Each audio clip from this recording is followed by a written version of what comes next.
con el tema de innovación y tenemos liderazgo de innovación. No sé si habéis visto en los ejercicios de hoy que iban un poco más básicos a cómo reflexionar sobre las emociones en el día a día y también en el impacto en innovación, ¿no? Lo que significa, que empezamos a hablar ya en el taller de la semana pasada. Si tenéis alguna pregunta en este sentido, o si no, aquí Asun tiene ya una pregunta muy interesante también.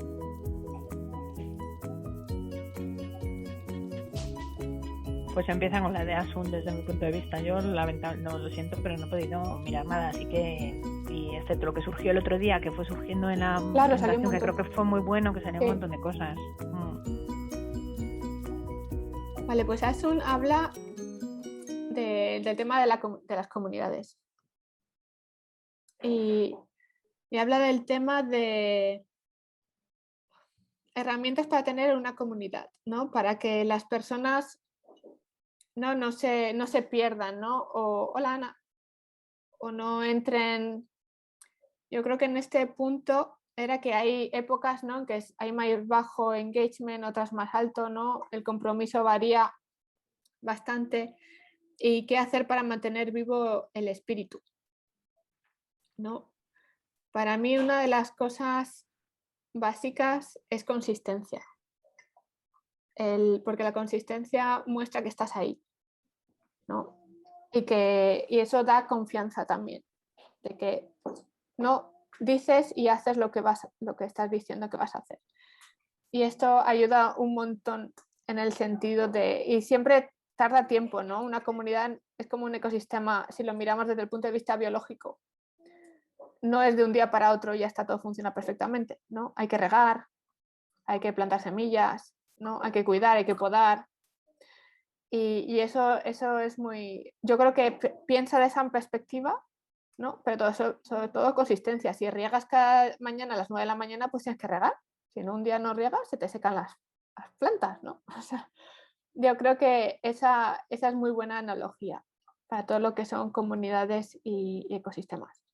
Entonces, de ahí, ¿qué tipo de actividades puedes hacer? Pues lo importante es que tenerlas claras y hacerlas y mantenerlas. El otro punto es emocionalmente, ¿no? Que yo creo que es la parte más del liderazgo que tocaría esta semana. En un sentido, si a una persona que las invitas a participar empiezas como a criticarlas o no a decir, o hay gente dentro de la comunidad que empieza, pero esto no sé qué, no sé cuántos, ¿no? Yo creo que es muy importante tener las normas muy claras y como líder de la comunidad irlo recordando, porque estas pequeñas cosas de críticas o de comentarios o pequeñitas faltas de respeto o cualquier cosa, eso puede hacer que la gente se desanime. Entonces, si tú ves también, si en la comunidad actual que tengas, en la empresa, si ves que alguien se desanima, empieza a observar el por qué. ¿Qué ha pasado? ¿No? ¿Ha habido algo que no les ha gustado o no han recibido la comunicación que tenían que recibir o has cancelado muchos eventos? ¿No? Por razones X, ¿no? Pero empiezas a cancelar cosas o no mandas la comunicación que tienes que mandar a los emails o hay gente muy crítica dentro de todas estas actividades. Entonces empieza a identificar, porque cada comunidad es diferente, ¿vale?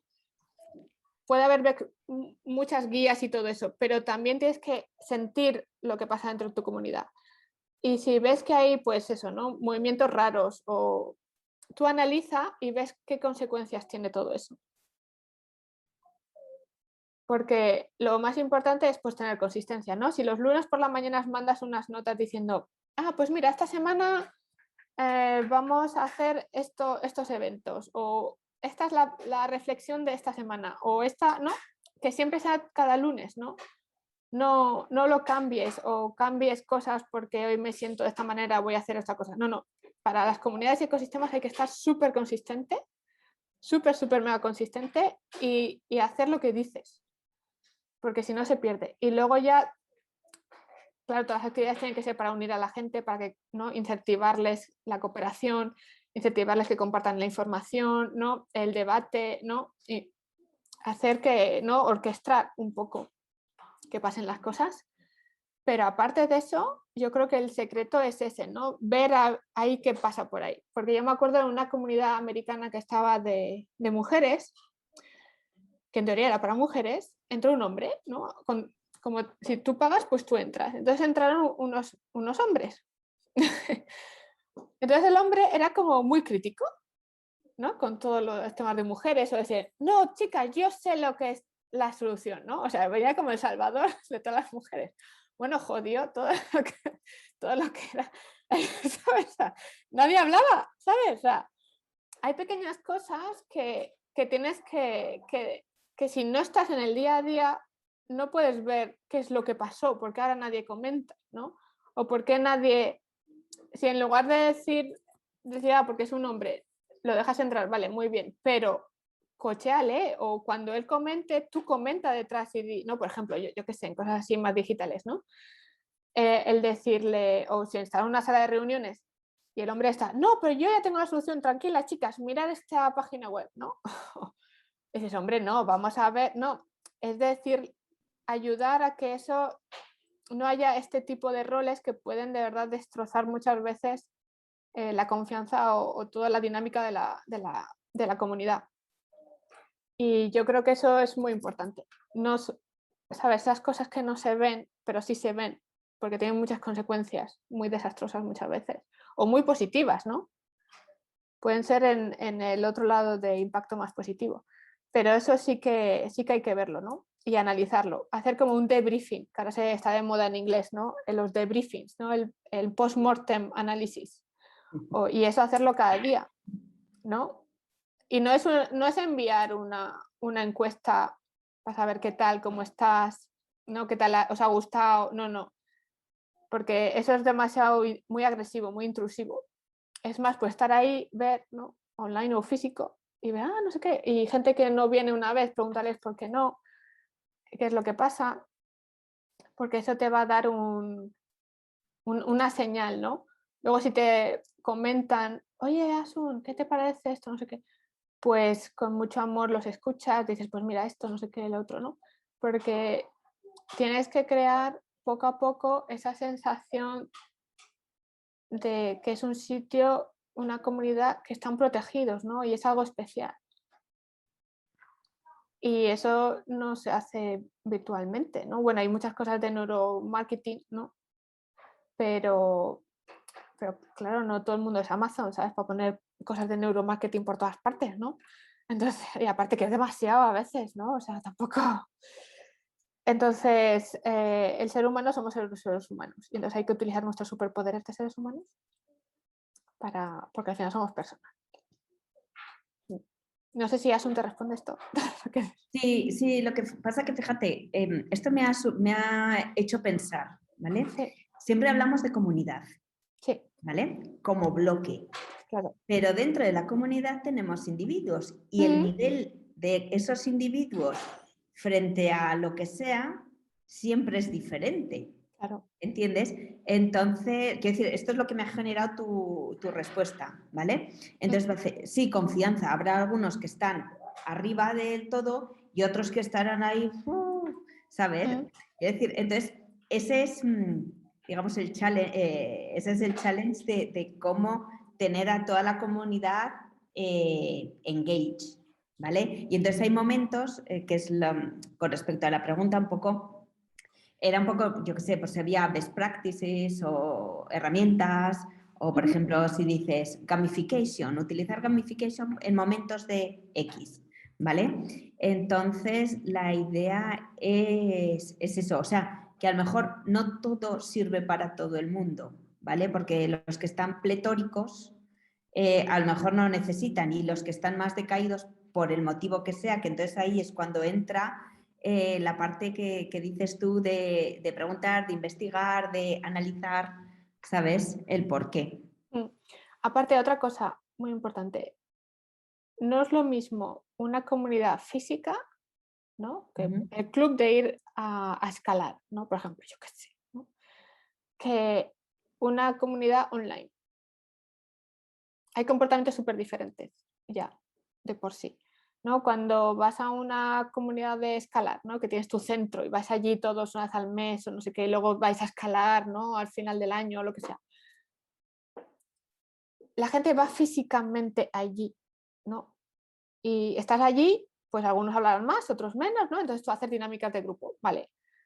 Virtual es otra historia. Virtualmente ya de por sí las estadísticas son muy dramáticas, ¿vale? Entonces, dentro de una organización que tienes la parte física y la parte virtual también, imagino, ¿no? Que no todo el mundo tiene SharePoint y estas cositas ya, pues no es el mismo comportamiento. Por eso hay que hacer un híbrido siempre cuando estás en una organización que cuando puedes hacerlo tienes que hacer híbrido o más físico que a veces online y no puedes esperar el mismo comportamiento. En sistemas online, por ejemplo, para que veáis, unas cosas así, grosso modo, de números. Si una página web tiene 100.000 visitas al día, ¿vale? Que ya las personas visitan, leen, ¿no? 1.000 al día, puedes tener de comentarios 10 al día, ¿vale? En los posts de blogs. Luego, quien hace clic, ¿no? Alguien que toma una acción desde ese artículo, hace clic para seguir otra acción, ya se baja al 2% o el 1%. ¿Vale? O sea, para que veáis cómo lo que tiene de sentido. Luego, eso es cuando tú tienes una página. ¿Qué quiere decir? Que lees, consumes contenido. No estás creando contenido. Otra cosa es, ¿quién crea contenido en Internet? Ya se basa casi a un 3% de las personas que consumen Internet. 3% solo son creadores de contenido. Eso es muy poco, ¿vale? Otro comportamiento que tienen.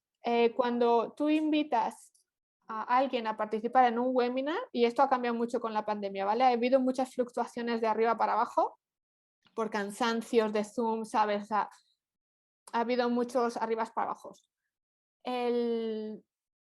Cuando, por ejemplo, si tienes 1.000 personas dentro de una comunidad y los invitas a un Zoom, a un webinar, lo que sea, te van a venir como máximo un 10% real a ver el webinar en persona, ¿no? O sea, y luego de esas personas las que toman acción se reduce ya luego a un 5% o menos, ¿vale? Estas son las estadísticas. Y esa parece mentira, pero es que se cumplen siempre. O sea, hay unas como diríamos las fórmulas, los principios matemáticos de Gauss, de exponencialidad, ¿no? Que son como estadísticas, ¿no? Probabilidades estocásticas y todo eso que dices, se cumplen, no sé, mágicamente, ¿no? Para eso son principios matemáticos. Pues esto estamos hablando de estadísticas y se cumplen también. O sea, hay un montón en Estados Unidos, ¿no? Sobre todo en Estados Unidos que llevan mucho más de marketing, en cómo dinamizar comunidades y aumentar esos porcentajes estadísticos, ¿no? Muchas veces el típico de marketing te dirá, bueno, trae más gente, entonces ese 10% será mayor, ¿no? En el funnel. Pero bueno, es que es una cosa, pero ¿no? Lo que tienes que conseguir es aumentar o asegurar ese mínimo de 10%, ¿no? O un 1 o 3% que se varía, ¿no? A la ejecución luego, a la toma de acción. Intentan aumentar esos porcentajes o al menos ir al máximo, porque esos son los máximos que puedes conseguir. Entonces, ¿cómo lo hacen? A través de lo que ellos llaman, no sé si tú lo llamabas por ahí, ¿cómo lo llamas? Gamification, no sé qué. Bueno, lo que ellos hablan son de cosas que en neurociencia o en cosas se llama a veces muchas partes la de neuromarketing y mezclado con behavioral economics, ¿vale? Con ¿cómo se llama? Psicología o comportamiento de la economía más la parte de marketing neuronal, ¿no? Entonces lo que utilizan es, vale, si pones deadlines, ¿no? Unas fechas límite, estás introduciendo que las personas trabajen o toman acción en ese intervalo de tiempo. Y aumentas la acción en ese intervalo de tiempo, ¿no? Cuando pones fechas límites, ¿no? Por ejemplo. Si pones, por ejemplo, vamos a hacer 5 días un challenge, ¿no? Un reto de una cosa específica. Entonces, como dinamizan, pero claro, los objetivos de marketing de Estados Unidos son para que tengas acción para comprar algo, ¿vale? O sea, no lo utilizan como dinamizador de la comunidad. Pero en ese sentido puedes decir, vale, pues hacemos en la comunidad un challenge de 3 días, entonces cuando la gente tiene engagement. Lo que no puedes tener es un engagement así tan fuerte en continuo, porque la gente se cansa, ¿no? Entonces tienes que mirar en qué puntos, ¿no? Qué intervalos de tiempo o de temporadas vas a hacer más intensas y menos intensas. Y qué son las actividades que vas a mantener para mantener la comunidad viva, ¿no? Y luego también hay muchos trucos de palabras, ¿no? Que juegan, que dicen para llamar la atención a las personas, ¿no? Para que lean lo que tú estás enviando, o, ¿no? Hay siempre unos trucos de cómo que se llaman copywriting, ¿no? El copy de escritura, para poder tener más engagement en las lecturas, ¿no? O storytelling, ¿no? En el sentido de storytelling, ¿qué significa? Que cuentes tu vida añadida a un tema profesional, ¿no? Y eso es lo que hace que haya más engagement entre las comunidades. Entonces, esto lo puedes crear a través de que las personas de la propia comunidad compartan públicamente o dentro de la comunidad sus historias. Mira, pues he ido a comprar y me ha pasado esto. O mira, la metáfora es que he aprendido esto, ¿no? Y es como que esto te funciona en virtual o en físico, ¿no? Por ejemplo. Pero, pues eso. Y luego mucho, ¿no? Sobre todo, entrenar mucho a la persona que gestiona la comunidad, ¿no? Para que sea consistente. La consistencia es la base. No sé si los demás tenéis preguntas, alguna nota también, algún comentario que hacer. Asun. Los otros, Pedro, Susana, Ana. No, con respecto a esto que comentas, no. Que también puede ser como gestionas tu equipo innovador, ¿eh? O tu empresa, ¿no? Con que tu organización sea innovadora, ¿no? En menor grado, porque no todo el mundo está súper interesado en innovación dentro de la empresa, ¿no? Pero sí como cada mes algo, ¿no? Y hacerlo especial esa cada vez, por ejemplo. Una pregunta, ya que comentas eso. Yo tengo la idea siempre en mente de tratar de llevar la innovación a las pymes, que me parece un reto muy grande y también importante, ¿no? Porque podría tener mucho impacto. Pero parece que hay un cierto pasotismo o indiferencia o no se aprecia la necesidad o los beneficios que podría tener. No sé si también desde el punto de vista emocional, ¿no? De crear una sensación de emergencia o de riesgo, de que tu empresa dentro de unos meses deje de operar porque hay muchos riesgos en el entorno y tienes que innovar, tienes que cambiar más rápido, tienes que hacer algo. No sé si eso podría ser una buena herramienta o si conoces alguna experiencia de ese estilo. Sí, las pymes, una de las cosas interesantes que tienen es que, no, por ejemplo, depende de cuánto dinero ganen, pero no se mueven de donde están porque dice, estamos haciendo, no sé, tornillos y vendemos 50 millones de tornillos a todo el mundo y nos va súper bien los tornillos, ¿no? Y vendemos tornillos. Y eso es lo que nos hace tener éxito y ganar dinero. Entonces no quieren ir de ahí, ¿no? Porque, ¿no? Puede ser, hacen chuletas de cordero, ¿sabes? O tornillos. Entonces, esa es su mentalidad, ¿vale? Entonces, eso es muy importante entenderlo. Porque cuando te acercas a ellos, es el decir, claro, no les digas que van a dejar de vender tornillos. O que dentro de 2 años van a desaparecer la necesidad de tornillos. Porque entonces van a salir corriendo, ¿no? Porque no quieren escuchar eso, claro, evidentemente. Porque, ¿no? Hacen tornillos toda su vida, pues, ¿no? ¿Por qué no van a seguir vendiendo tornillos si son súper exitosos vendiendo tornillos? Y eso es lo que le pasa a las pymes, en mayor o menor medida, ¿no? que hacen una cosa, la hacen súper bien, ganan un montón de dinero pues haciendo eso que hacen súper bien y ya está, y tan contentos, ¿no? Entonces, ¿cómo los puedes mover de ahí sin dramatizar tanto? Claro, porque si no te se irán corriendo, ¿sabes? O sea, no quieren escuchar drama, ¿no? Les va muy bien, ¿no? En ese sentido. Una de las cosas que puede funcionar bastante bien es primero mantener una conversación informal, porque seguro que ahí encuentras todas las cosas raras que puedes tirar para encontrarles la innovación, ¿no? Ah, pues esto, ah, pues lo otro, ah, pues no sé, pues tenemos todo en un papel todo guardado abajo ahí, ¿no? O yo qué sé, o te pueden decir, ah, pues el jefe siempre va con helicóptero, ¿no? Y dices, uy, aquí hay un gasto, ¿no? Que no tiene que estar tanto gasto, ¿no? Por ejemplo, ¿no? O aquí estamos que a veces siempre dicen cosillas. Pues eso es muy importante en esos aspectos. Claro, tener conversaciones informales y luego ir al grano, ¿no? Al decir, oye, ¿y tú cómo harías la empresa ahora si empezaras de nuevo, ¿no? Sabiendo los 50 años que tienes, ¿no? O cómo tu padre, ¿no? Empezó la empresa, ¿cómo tú la harías ahora? Si empezaras de cero, ¿no? ¿Cómo la harías, ¿no? Y eso ya le estás dando una mentalidad, decir, uy, pues yo la haría de otra manera. Ah, y no puedes empezar una línea ahí de negocio, ¿no? O por ejemplo, yo me acuerdo ya esto sin tener ya mentalidad innovadora, ¿sabes? O sea, una familia que tiene ya, ahora estoy me acordando de una familia que tiene vinos que son súper innovadores, pues les encanta tener unas nuevas máquinas para fermentar el vino diferente y hacen 5.000 millones de vinos diferentes, no sé qué. Bueno, pues ese es un caso excepcional, ¿vale?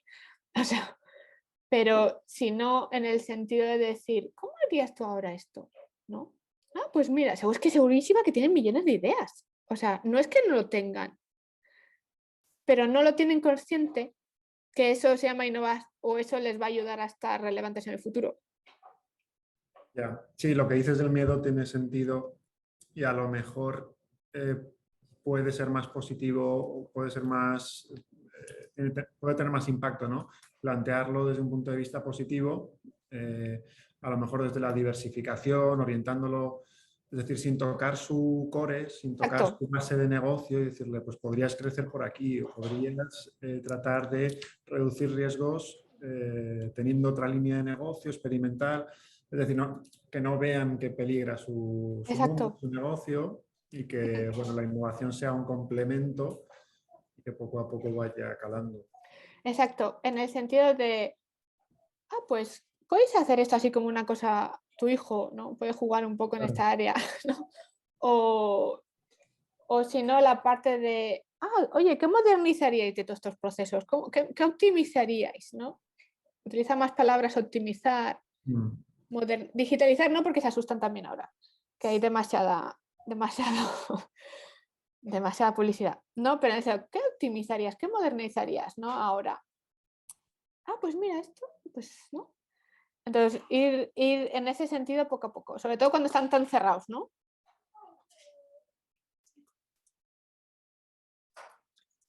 Sí. Y no sé si os ha pasado porque hay mucha gente también reacia que cada vez que hablamos de innovación hablamos siempre de innovación digital y entonces al final, ¿sabes? Entonces hay muchísima gente reacia que pues es que no siempre significa innovación digital o innovación tecnológica. Y no sé, yo he tenido varias conversaciones de esas internamente de ese estilo, ¿no? Que la gente rechaza un poco eso que comentas, Sara. Sí. No sé si os ha pasado a otros, pero en mi empresa sí que ya hay gente, pues eso, ¿no? Que ve la innovación desde otro punto de vista. Porque también se vende eso, ¿no? Yo creo. Bueno, ahora es a la orden del día, claro. Claro, por eso. O sea, entonces estamos como haciendo el efecto opuesto. Pero esto yo lo que sí que veo es que depende un poco de la mentalidad, ¿no? Y lo abierto que estás a este tipo de cosas, sobre todo porque yo lo veo, por ejemplo, en personas mayores, ¿no? Pues con el tema de la digitalización, ¿vale? Y entonces vas por toda la curva del cambio, es decir, pues por todo, primero te asustas, luego te no sé qué, por ejemplo, yo pienso en mi padre, ¿no? Primero no, luego no sé qué, luego, oye, que con darle un botón se hacen muchas cosas, ¿vale? Este tipo de cosas. Y luego, O sea, la felicidad que emana cuando sabe que lo hace porque entiende, o sea, no sé, es todo parte de la gestión del cambio, ya sea digital o no digital, que es una forma diferente de hacer las cosas, ¿sabes? Si en lugar de hacerlo de la forma tradicional lo haces de otra forma, pues tendrás una serie de beneficios que entonces ahí te repercutirá en pues eso, más eficacia, más eficiencia y demás. Sí, y sobre todo, por ejemplo, hay uno de los casos también por Zaragoza, ¿no? Que hacen muy bien unas cosas, ¿no? Lo que echa para atrás, y eso por eso nunca lo puedes decir, es inspiración de otros. Eso, no, pero ellos, nosotros no somos así, vale, ya, cerrado, ya te has cerrado en banda. O sea, eso ya huye de decir eso de inspiración, ¿no? Porque dices, es que en Holanda, fíjate, hacen esto con esta manera. Uy, Dios, ahí la que has metido. Eso ya es como salen corriendo y ya no te quieren hablar más, ¿vale? Entonces, por eso muchas veces que la innovación se mete dentro de inspiración, sobre todo de comparación con otros, les huyen, ¿no? Entonces, eso es lo que no hay que hacer, ¿no? Si alguna vez sería, ¿qué no hay que hacer para una pyme, para innovar? Es comparar. Es decir, los fulanitos hacen no sé qué. Eso se ha visto. O sea, emocionalmente debe ser como que aumentas el miedo porque no se ven capaces, ¿no? De hacer eso. Y entonces les cogen más miedo que inspiración no sirve para que no sirve. Claro, pero todo eso está dentro del famoso growth mindset, ¿vale? Si estás en esa dirección, ves, ya, pero es que ya estás abierto. Si están muy cerrados, claro. Ya, exactamente, pues entonces es que están en fixed mindset, ¿sabes? Entonces... Por eso que eso sería todo lo opuesto, ¿no? Por eso hay que empezar poco a poco, ¿no? Con conversaciones. Dices, ay, ¿tú cómo lo harías ahora así? Con todos estos 70 años que lleváis en la empresa, ¿no? O sea, pues no, ahora... El primer cambio, es decir, siempre se ha hecho así, ¿sabes? El primer cambio es salir de ahí. Por eso no hay que ir a conversación cambio. Ya. O mira por dónde puedes llegar si haces. No. Es el punto de... Al final es porque los que se tienen que transformar son ellos mismos, entonces es como que los ayudas a transformarse ellos mismos, ¿no? El cambio es el chip, ¿no? Esa pregunta de ¿cómo lo harías tú ahora con todo lo que sabes? Eso les haces una reflexión. Pues oye, pues sí, yo tenía ya unas ideas aquí. Pues eso. Exacto. No sé, Susana, eso en plan digital, igual dentro de la empresa. Pero yo creo que hasta esa pregunta vale en un departamento, ¿eh? Dirías, llevas aquí 5 años, con todo lo que habéis hecho, dice, si te empezaras otra vez de cero, que te dieran el puesto ahora, ¿no? ¿Qué es cómo lo harías? No lo harías diferente, claro, pero sabes muchas más cosas. Por eso, ahí está la parte de innovación, sacar esa parte. Decir, pues mira, sin llamarlo innovación, ¿sabes? A veces pues no llamamos nada. Sin llamarlo y decir, pues oye, esta idea que pues esto que te pasa, oye, pues porque pues no es una solución o qué. De todas formas, ahora también hay mucha... Bueno, solución. No en todas las empresas, pero muchas empresas, por ejemplo, ahora asumen más riesgos, porque una de las cosas que hablamos la semana pasada precisamente fue eso, ¿no? Creo que no sé quién lo comentó, creo que lo comentaste tú, Pedro, precisamente que había mucha aversión a eso, a asumir esos riesgos. Entonces, ya no solo a nivel económico, que a nivel económico, cuando estamos hablando de innovación, no es dinero perdido, es dinero invertido, pero al final es dinero que el retorno de la inversión puede ser muy, muy bajo, Largo. ¿no? Entonces, muy largo, efectivamente. Entonces, pues hay mucho riesgo. Y en cambio ahora, esa mentalidad se está cambiando. Y entonces ahora ya hay departamentos o directivos que sí que hasta te dan confianza para poder asumir ese riesgo. Antiguamente no. Antiguamente era, antiguamente, hace 20 años, pues era completamente diferente. O sea, asumir un riesgo era, más conservadores, ¿sabes? Pero eso, por ejemplo, yo eso sí lo he visto, el cambio, ¿sabes? Y creo que es muy positivo, pero entiendo que haya empresas que todavía, por temas económicos, por temas por temas también de organización o jerárquicos o tal, pues tampoco quieran, ¿no?, asumir ese riesgo. Pero ese cambio sí que lo he vivido y lo he visto, afortunadamente. Sí, y luego también de cara a lo que decía Pedro, también esto me ha llegado a pensar que, por ejemplo, cuando vas a una empresa y dices, o cómo llegas a una empresa diciendo, os voy a poner súper ciencia ficción, ¿no? Súper muchas cosas, no sé qué, y esto es el futuro y ya está, y con eso ya está arreglado todo, ¿no? Cuando al final es lo que ha dicho Asun, no somos personas, ¿no? Y es una transformación personal.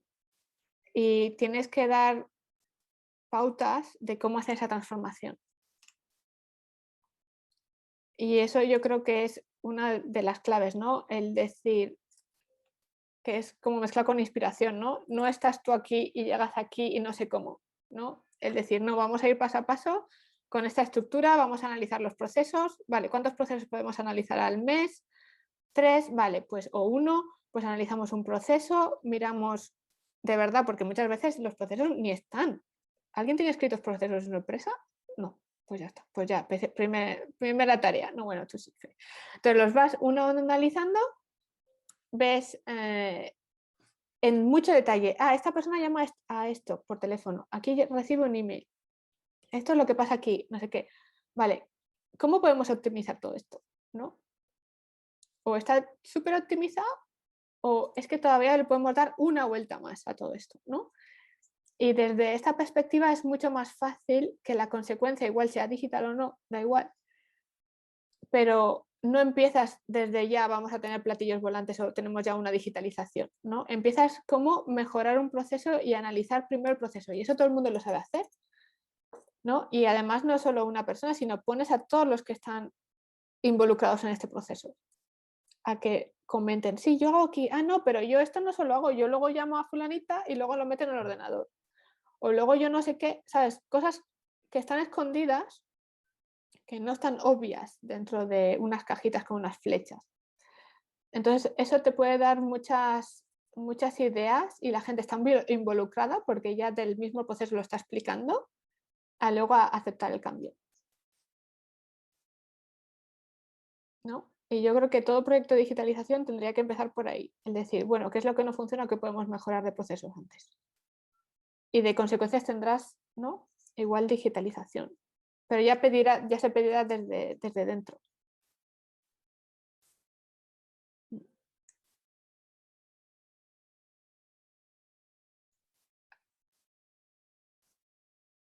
Y luego, por ejemplo, si alguien te viene y te dice, yo lo sé todo, no, yo tengo la solución, y dice, vale, ¿qué quieres decir? ¿No? Esa pregunta es clave, ¿no? Esa es una de las preguntas de inteligencia emocional más útiles que hay en el mundo mundial, ¿no? Dice, ¿qué quieres decir con esto? Y la otra persona tiene que explicar, ¿no? Y ahí es donde viene el punto más interesante. ¿No? Cuando alguien hay muy crítico, ¿no? O los típicos egos, ¿no? Pues le preguntas, ¿qué quieres decir? ¿No? Y que se explique.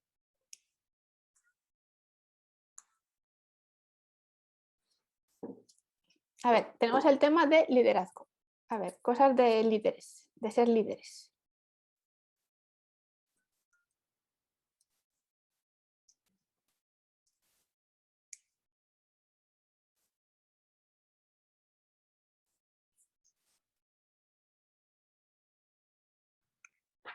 To me, perdona, que estaba con el chip, estaban hablando y estaba con el chip de...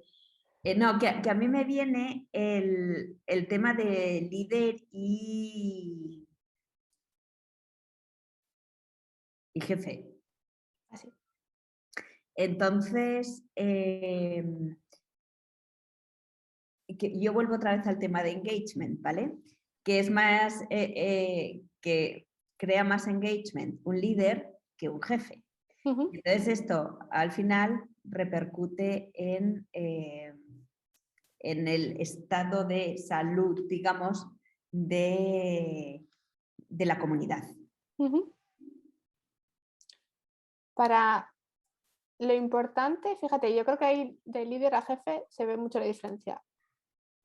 Un líder crea otros líderes. Es decir, está la teoría del leader of leaders, ¿no? Porque piensa, no, yo no voy a estar ahí nunca, todo el rato, ¿no? ¿No? Desde esta perspectiva. Y tú tienes que asegurar que a todos los niveles funcionen las cosas bien, ¿no? Y que sea todo armónico. Y la única manera de hacer eso es que tú no seas un bottleneck, ¿no? Un cuello de botella. Tú eres el gran líder de no sé qué, ¿no? Entonces yo creo que es muy importante como líder ser leader of leaders, ¿no? Y cómo puedes tu equipo alrededor crearlos que sean líderes también ellos y que creen más líderes. Y todo eso es a través, aparte, primero tienes que serlo, ¿no? Poder para enseñar a los otros a hacerlo y hacer mucho mentoría y mucho coaching. Yo creo que un líder, sobre todo, se diferencia de un buen líder, es que crea otros líderes y tiene esa capacidad de coaching y de siempre estar ahí cuando lo necesitan, ¿no? Aparte de trabajar y todo el que más, ¿no? Es el que ayuda a los demás a convertirse en líderes y en ayudarles, ¿no? En las preguntas que pueden tener. Y eso en la comunidad es muy esencial, porque no vas a ser tú solo la que orquestra o dinamiza toda la comunidad, ¿no? Tienes que asegurarte que hay unos líderes que tú educas para que dinamicen esa comunidad también por ti, ¿no? Y que creen a su vez otras personas más responsables, ¿no? Muchas veces se habla del tema este en comunidades de los embajadores, ¿no? Vale. Pues los embajadores también tienen que ser líderes, ¿no? No es solo tener una pegatina, soy embajador de, ¿no? Tienes que hacerles la parte de cómo los puedes convertir a líderes, que a su vez ayuden a otros a ser líderes también. Porque así es cuando estarán más comprometidos, ¿no?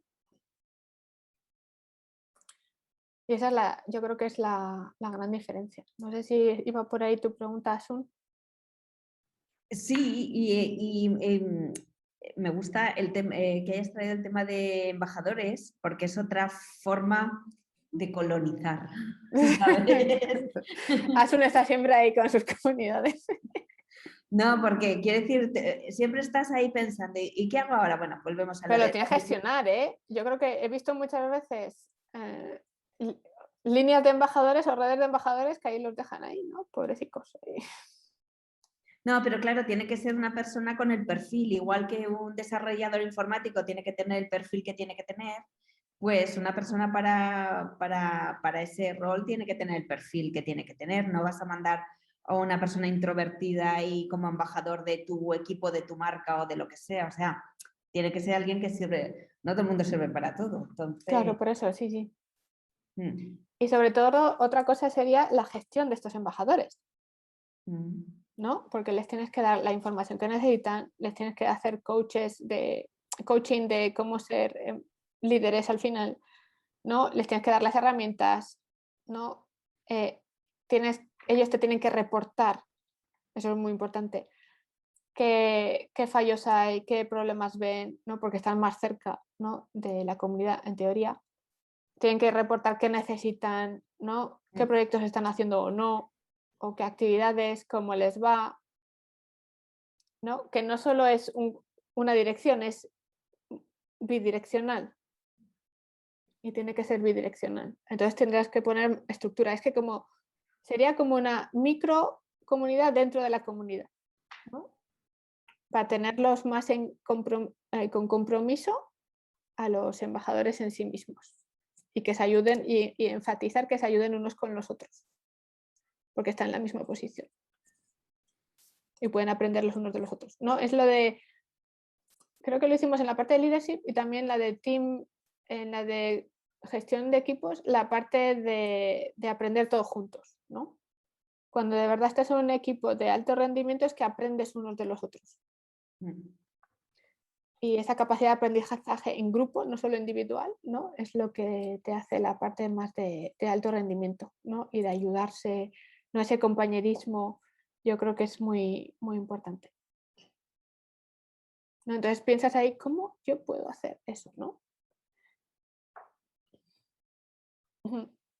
Y luego otra forma así de reflexionar diferente sería, dentro de comunidades, la pregunta, ahora se pregunta mucho en marketing y todo eso, se pregunta mucho el NPS score, ¿no? Si recomendarías a alguien este servicio o este producto o algo así, ¿no? Entonces depende, te dan de 0 a 10, 9 y 10 son promoters, ¿no? Que promocionan y los otros pues no. Entonces para mí esa pregunta, bueno, puede ser, pero es muy superficial. La pregunta que te tienes que hacer es, si yo quito este servicio o esta comunidad, ¿alguien se enfada? ¿Y cuánta gente se enfada? El porcentaje de enfado cuando quitas algo es el éxito que tienes de la comunidad o del producto o del servicio. Entonces la pregunta más, yo creo, más fuerte, porque eso te da como, wow, tengo que estar dentro de su vida ya. Tengo que formar parte de su día a día, porque si lo quito se enfadan, ¿no? Imagínate que te quitan el email. ¿Alguien se enfada? Bueno, yo creo que sí, aunque nos quejemos mucho de los emails, ¿no? Es decir, ¿yo con qué me comunico, no? O el WhatsApp, ¿no? Oye, que necesito, yo qué sé, o cualquier otra cosa que utilicemos cada día.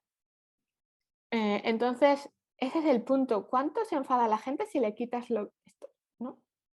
Ahora con esto que dices, si la pregunta es ¿cuánto se enfada la gente?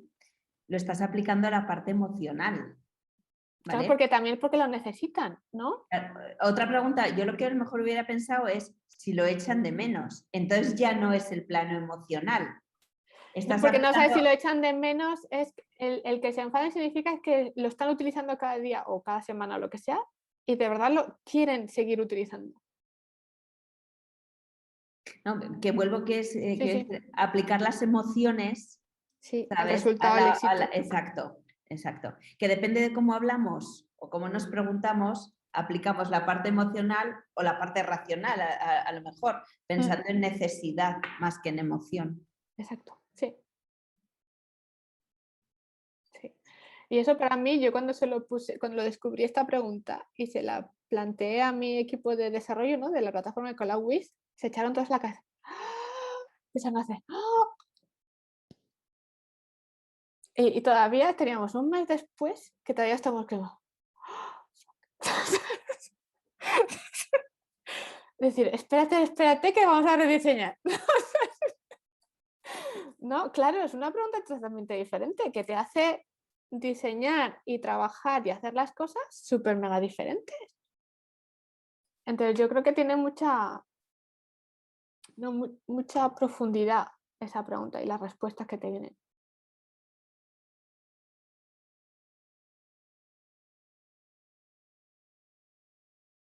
Más de, sí. Si por ejemplo, no sé, si alguna vez un ordenador no funciona, ¿no? Y te dicen te lo quiero y se van, pues muy bien, me compro otro, porque de verdad no funcionaba bien. Pero si se enfada, no, por Dios, no, que es la vida, es mi vida, ¿no? Este ordenador, porque va súper bien, él va no sé qué y lo necesito, no sé qué, ¿no? O sea, ahí esos puntos, ¿no? Y también igual reflexionar vosotros mismos en si os quitaran algo, ¿qué es ese algo que os enfadaría tanto que estáis dependientes, ¿no? Entonces ver por cómo os ha creado esa dependencia, ¿no? También en positivo, claro. Porque entonces yo dije, pues está, ¿no? Entonces son formatos diferentes de innovar, ¿no? Cómo ofreces servicios diferentes o cómo creas la comunicación diferente o cómo diseñas. Una cosa que me está viniendo, porque estoy tomando notas de todo esto, ¿vale? Y entonces ya me ha venido esa parte racional versus emocional. ¿Cuál es más fuerte? La emocional, eso fijo. El cambio siempre y la transformación siempre viene por dar un vuelco a la parte emocional de lo que sientes. Haces a que la gente tome acción, ¿no? Por ejemplo, en una empresa, cuando yo estaba trabajando y el workplace, los puestos de trabajo todo en general estaban muy mal, no eran conscientes de lo mal que estaba la parte de IT, ¿no? Entonces yo lo que hice fue crear un evento que todavía se hace ahora, que era unir los de IT con los empleados, ¿no? o los asistentes. Eso. Y el primero que tuvimos, los de IT salieron casi llorando y asustados, ¿vale? Porque los empleados estaban gritando, literalmente, de lo mal que iban las cosas.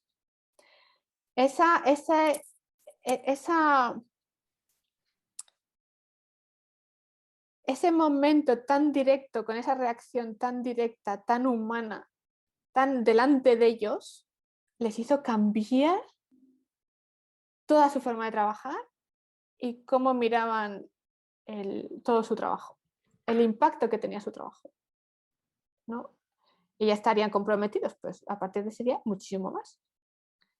Cuando afrontas este tipo o propicias que haya esa ¿no? Este compartimiento, no sé, tan emocional, ¿no? De reacciones tan humanas, hace que de verdad luego la gente cambie.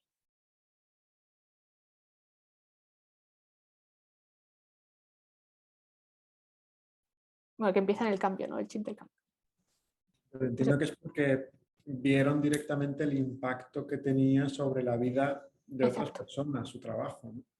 Muchas veces hacemos un trabajo mecánico, no llegamos o no nos damos cuenta del efecto que está teniendo, ¿no? Sí, pero no es lo mismo unos resultados de una encuesta, que igual los ves, ahí, ¿sabes? No ves a la gente, no sientes la emoción. Pero el visualizarlo y lo anclas a una emoción muy fuerte, te hace como despertar, ¿no? Decir, ¡oh! ¿No? Este cambio. Por eso lo máximo que puedes visualizar añadiendo una emoción, ¿no? Más efectivo vas a ser para activar el cambio. ¿No? Eso lo utilizan mucho en el cine, ¿no? O sea, para el juego este y, por ejemplo, no hablando de cosas más así, yo qué sé, ¿no? Cuando una ONG te dice que ayúdame para dar de comer a las personas en África, en algunos países, ¿qué foto ponen? ¿No? Fue una visualización e intentan transmitir una emoción para que tomes acción, ¿no? En ese momento donar. Es el mismo sistema, pero aplicado de una manera positiva dentro de la empresa, ¿no? Cómo activamente puedes visualizar el problema anclándolo con una emoción. También yo creo que el truco es empatizar, ¿no? No es lo Pero mismo drásticamente, ¿no? O sea, claro, pero no es lo mismo pedir ayuda para un país que está, pues que necesita comida porque tiene una sequía o lo que sea, ¿no? Así en general, en abstracto, que pedir 1 euro al día para un niño que le vas a cambiar la vida, ¿no? Le vas a salvar. La empresa yo creo que también, ¿no? Pues, a su manera, ¿no? con un cliente, también cuando un trabajador se compromete con un cliente, yo creo que tiene un compromiso fuerte, ¿no? Ya casi personal, responde personalmente para darle un buen servicio a ese cliente, a esa persona, más que a una organización, que a veces... Por ejemplo, unas cosas que puedes activar, bueno, en la parte esta de IT o lo que sea, ¿no? ¿Cómo unir los ejecutivos o los vicepresidentes directores con los clientes finales, de alguna manera, ¿no? Por ejemplo, si tienes call centers, ¿no? Estos de las llamadas, pon al vicepresidente a coger un día llamadas. Verás cómo te cambia totalmente, ¿no? Porque está en contacto directo con el problema, con una emoción que es normalmente el cliente cuando llama no está muy contento, ¿no? O cómo puedes hacer esta unión, ¿no? En momentos, ¿no? Cómo crear actividades que se crean estas uniones. Eso es lo que, si quieres hacer un cambio en esa dirección, ¿no? ¿Quién tiene que tomar la decisión para el cambio? ¿Quién tiene que ver el problema? ¿Y cómo puedes añadir esa emoción, ¿no? Pues trayendo al cliente al final, ¿no? O depende de quién, lo que quieras cambiar, ¿no? Si sos un partner, el contacto con los socios o los contactos con otros proveedores, ¿no? Que haya esa comunicación no en un restaurante, sino en un punto de realidad.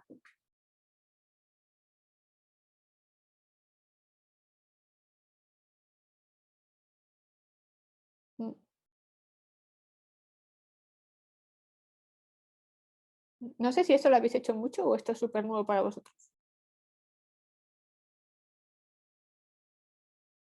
No, eso no.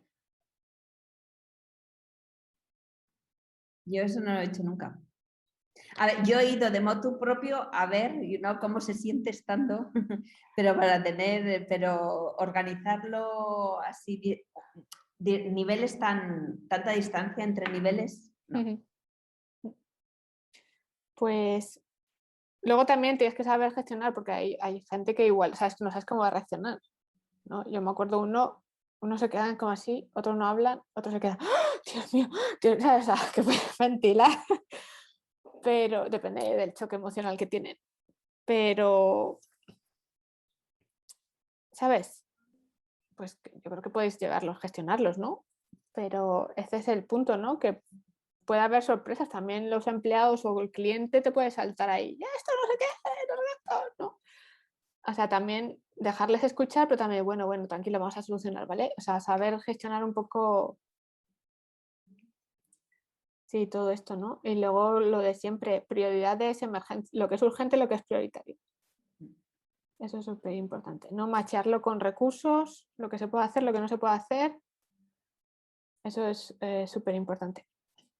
Vale, pues yo creo que lo podemos dejar aquí. La semana que viene, entrevista con Virginia Calvo. ¿Sabéis quién es Virginia Calvo? No. La he conseguido porque es un ejemplo de liderazgo. Ha transformado su empresa desde una tienda de informática normal a tener un equipo de fútbol electrónico. Me dices. Para mí son los Netflix de España. ¿Sabéis el caso de Netflix? Que todo el mundo estudia. Pues en España tenemos un caso. O sea, me parece espectacular. Qué bueno. Así que Virginia va a estar con nosotros la semana que viene en la entrevista. Así que anotarle preguntas porque es fascinante su caso. Y es como un ejemplo de liderazgo, ¿no? En todos los sentidos. No solo de saber innovación, y ahora quieren hacer como un Innovation Hub para gaming. O sea, flipa. Y creación de contenidos.